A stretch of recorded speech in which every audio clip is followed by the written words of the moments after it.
Hey folks, we're here in Knoxville, Tennessee today at our Phoenix Glass Service Center. Every time we have more than a 2-day rain, we get all kinds of calls from people who have found themselves treading water in their vehicles. The majority of our leak calls are from Ford truck owners. Truck owners in general are peculiar people who have that do-it-yourself mentality and want to fix it themselves and end up spending a lot of their time and hard-earned money. We've had people bring us things that you'd have to see to believe. By the way, silicone is not your friend, it's your enemy. Anyhow, in an attempt to save our customers a lot of time and frustration, we've made this video. Today we're going to concentrate on the 93 through 2012 Ford Ranger and Mazda pickup trucks. For the water testing portion of this video, we're going to use one of our service trucks, which is this 2007 Ford Ranger, for example. It doesn't matter what type of vehicle you're working on, the diagnostic process is still the same. Figure out where the water is getting in from the outside, not from the inside where you see water dripping or pooling in the floor. In our experience, everyone always assumes it's the nearest glass to the water they find in their vehicle, and 8 out of 10 times that is not the case. In the case of the Ford Ranger pickup, if you assume it's your window and have it serviced, R&R'd, or replaced, which can add up to hundreds of dollars, and then you find out it's your cab light, which cost over $100, or you find out it's a T-bolt in the upper molding, or the body seam in one of the top corners, or one or both of the bottom seams in the lower back half of the cab, that you have to remove the bed from the truck to repair, you're not going to be a happy camper. The majority of the Ford Rangers are visual leaks in the top portion of the cab, so if you can see water dripping from the headliner at the top of the window, you most likely only have a leak in the top of the cab. If that's the case, water can be leaking from one of 4 entry points: the top of the window, the third brake light, the left-hand top molding T-bolts or body seam, or the right-hand top molding T-bolts or body seam. The goal is to locate the exact entry point of the water leak, so here's the steps in the order that it should be done. Okay, back on the top leak. That would be where the water could be dripping onto your window. But you don't really want to have to take all these headliners and things apart. All these fasteners are plastic, and if you've got an older vehicle, they'll be extremely brittle. The newer the vehicle is, the more chance you've got of R&R on all these. These little trim panel buttons, like you see poking out right here, you can't buy those anymore in colors. You have to just get black ones and put in there, and that kind of ruins the look of your vehicle. So you don't want to take anything apart you don't have to take apart. Usually you can find your water leaks without taking your trim out. Now if you've got a floor leak, you may end up having to take all your floor apart. Okay, we've inserted a couple little rubber blocks here at the beginning of our water test at the top window, just to make sure the water can pass in between it. Kind of make like a little wedge and made a couple little openings, one on each side of it. We've done that on both sides of the cab, just in case we have to toggle back and forth to get the water to run out each side of the bottom of the window. That's a real necessity when you're doing this test. Don't pry on them too hard. You can damage the molding. You can damage your cab. You can actually pry the window out and create a leak that you didn't have before, so you want to be careful while you're doing this. Okay, you start out by just water checking the window itself, not getting that third brake light wet or the 2 top body seams at all. And you need to make sure that the water's coming out at the bottom on the left-hand side and on the right-hand side. That way you know you're getting water to travel all the way across the top of it and down the sides of it. Okay, it's kind of hard to see, but you can see the water coming out the left-hand side. I'm trying to zoom up on it here a little bit, show you a little better picture if it doesn't pop out of focus.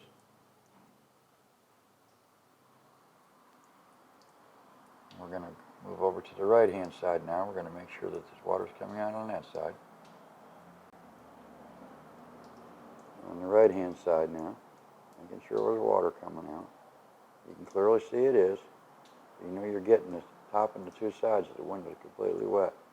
You don't need to be blasting the water in here. You just need to make sure that it's got a nice light trickle of rain coming out of it. Too much pressure, you could actually put a hole where there's not a hole. You don't want to kind of avoid that. And this is all the pressure it takes. It doesn't take a big old blast. And this could take anywhere from a minute to start leaking, or it could take an hour. You just never know. What we do is we set the hose up on the roof of the truck to where it just trickles down where she's got it, and we let it sit there until we have convinced ourselves that that's not leaking. As the owner of the vehicle, you can usually tell how long it's going to take it to leak, by your experience. If it starts raining and you've got a leak pretty quick, then this is going to be a pretty easy situation. Sometimes if you've got to have a soaker rain and it takes a couple days before it starts leaking, you're in trouble. So hopefully this will get you where you need to go. Also, you need to know the position your truck's in when it leaks the most. If you've got it nose down, rear down, leaning to the left, leaning to the right, you want to duplicate the position of the vehicle as much as you can to where you're, in your experience, you've got your leaks. Okay, let's say you've water tested your window, you still haven't got a leak, you haven't got anything going on. It's been, I'd give it 20 minutes minimum just to see if it'll start, because some water leaks, like I said, they take a long time. We're going to move up to the third brake light. That's the next hole above the window. Now we're only getting the third brake light, and that's it. There's actually an antenna on the top of our truck, and we're not getting any water on that. We're not getting any water on the body seam on the left or the right. We're only getting water on the third brake light, which of course, underneath it's the window. So after you determine, let's say it started leaking on the third brake light, you started seeing the dripping, then you need to bounce back and forth between your window and your third brake light and watch the dripping from the water to see if it increases or decreases. Because you could have actually got to the point where the time of water checking your window got to the point where it's actually letting the water go through it now, and it may not be your third brake light. These water leaks can be really, really tricky. Yeah, we're up here again. We're showing you that she's only getting the water on the brake light itself, not anything else. You got water coming off the right side, and you got water coming off the left side. And again, I need to say not to use a whole bunch of pressure, because you could actually make a leak where you didn't even have one before. This little tool we got at the hardware store is handy for regulating it too. Yeah, the little nozzle's pretty neat. You can get that down at Lowe's or Home Depot, I'm sure, for probably about $6, I think it was. Okay, let's say you've been water testing your third brake light. You still haven't gotten any water, and it's been, give it at least 20 minutes, like we said. We're going to move over to the left-hand top body seam.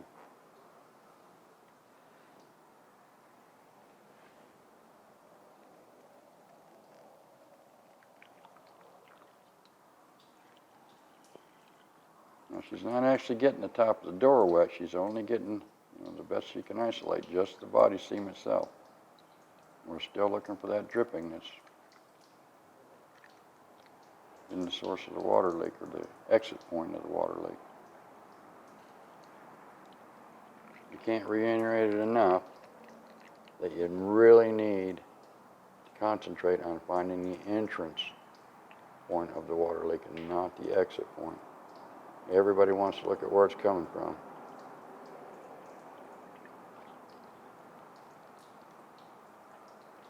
Give this at least 20 minutes. You still haven't got a leak, and your patience has just totally run out. And your arms are wore out. Yeah, you can move it on over to the right side.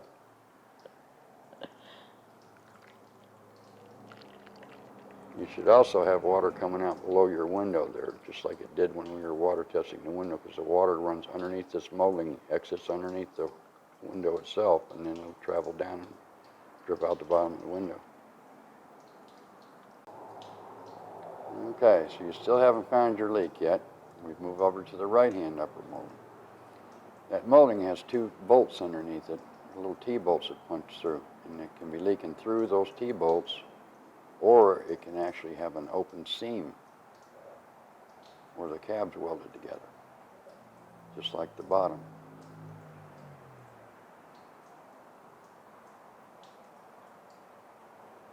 You see how she's just getting the top of that molding wet. Again, you should have water coming out down here underneath your window, as well as beside it, wherever your water flow's going. But at any rate, if it's water's going through that molding, it should be exiting at the bottom of the window, right down that body seam.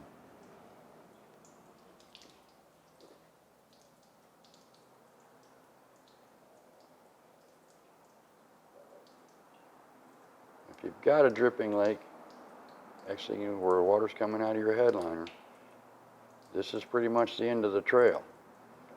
As long as you don't have any extra peripheral things or items on your roof, like we have that antenna on our roof. That antenna, it can be a source of it too, and it will drain out at the top of the headliner, just like the third brake light will and the window will, and just like these body seams will. Okay, this should have concluded your water leak if you've had a dripping from the top of it. Now, if you're not getting any dripping and your floor is just getting wet, then you got to kind of go the whole long road here and maybe possibly move into your door seals, your inner trim panels. Water can be going into your door in the rain. Can't exit out the drain holes of the door, and it could be rising up and then coming in between your door and your trim panel. You could have door seals that are actually leaking, which you can usually put somebody inside the vehicle while you're water testing outside and come up with that. If you only have a wet floor and no sign of where the water is coming from, we have to go the long way and rule out every entry point with a bottom-up approach, starting with the right-hand lower body seam, the left-hand lower body seam, the top of the window, the third brake light, right-hand upper body seam, left-hand upper body seam, right and left-hand door seals, and right and left-hand trim panels. Yeah, this is a water test procedure for a floor leak. All you're getting is water on your floor. You can't tell where it's coming from. You start out with the bottom and you work up. So what we're doing right now is we're water testing the lower left body seam.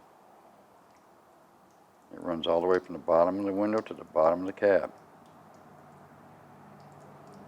Give it about 20 minutes. If you still don't get anything, and you move over to the right-hand side. If you typically only get water on your left-hand side of your vehicle, you probably can just work on the left-hand side, but if your truck is actually leaning to the left all the time, the water can be coming in, let's say at the top, and it could be running over to the left and exiting out the bottom left, and then rolling on up to your floor.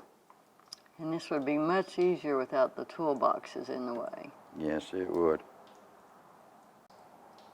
Okay, here we are. We're repeating the same procedure on the right-hand side of the vehicle. Be sure that all the water is going from the top of the seam, from the bottom of the window to the bottom of the cab.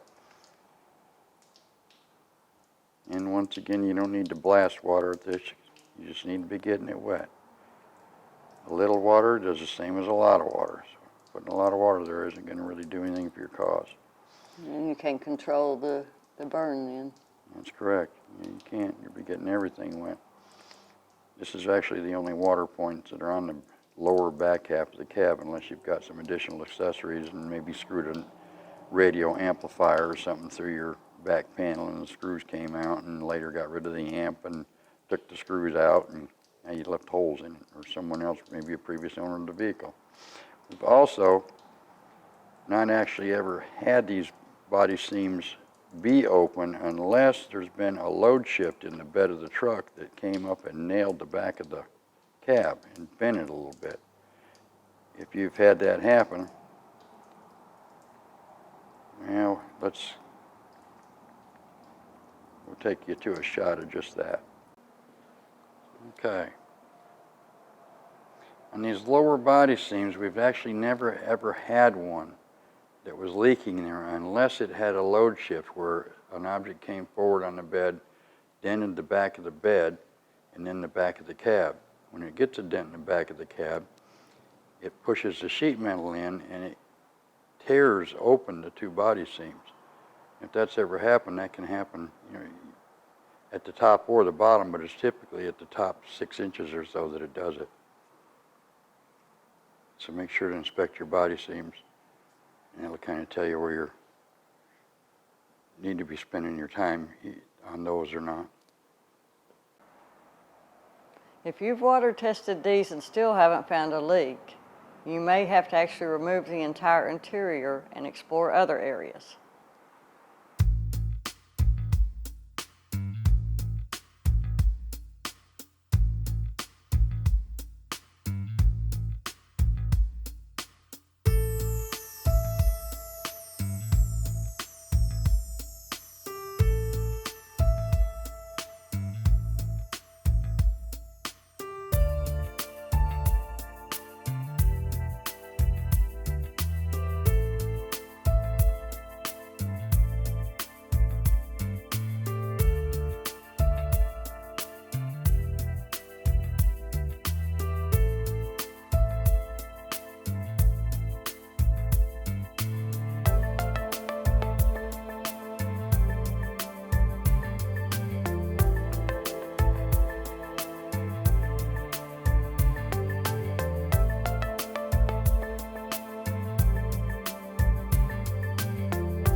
We hope this helps you on your Ford Ranger or Mazda pickup.